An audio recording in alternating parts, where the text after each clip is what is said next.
Епатажний і скандальний Борис Джонсон очолив британський уряд і вже зустрівся з королевою. Відсьогодні він почав роздавати міністерські портфелі. 3 старих міністрів вже подали у відставку. Попри свою дивакуватість, Джонсон – один з найпопулярніших політиків Великої Британії. Який він новий господар прем'єрського будинку на Даунінг-стріт? Дивіться далі.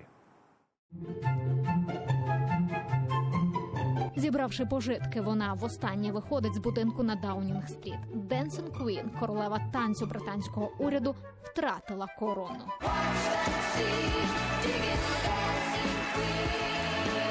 На місце Терези Мей консервативна партія обрала іншого.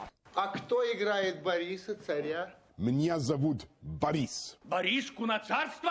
Как хорошо. Він колишній журналіст, екс-мер Лондона і міністр закордонних справ в уряді Терези Мей. Так он лукавый презлым заплатил за предобрейшее.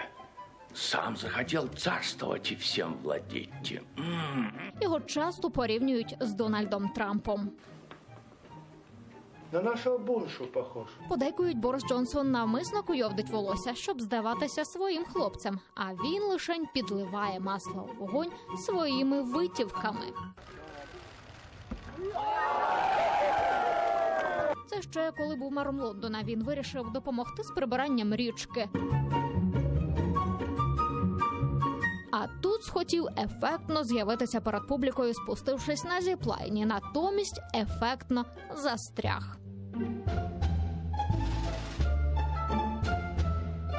Замечательно, поразительно, гениально. Куди більше новоспеченому прем'єру щастить з велосипедами. Та якось він зізнався, його справжня пристрасть – картонні автобуси. Їх він клеїть щоразу, коли не зайнятий великою політикою. Борису Джонсону 55. Я саджаю туди пасажирів і малюю їм щасливі обличчя.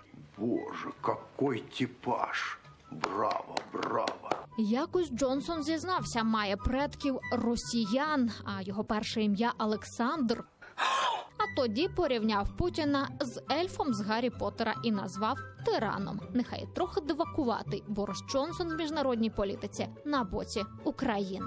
Анна Макаренко, Заман, АТР.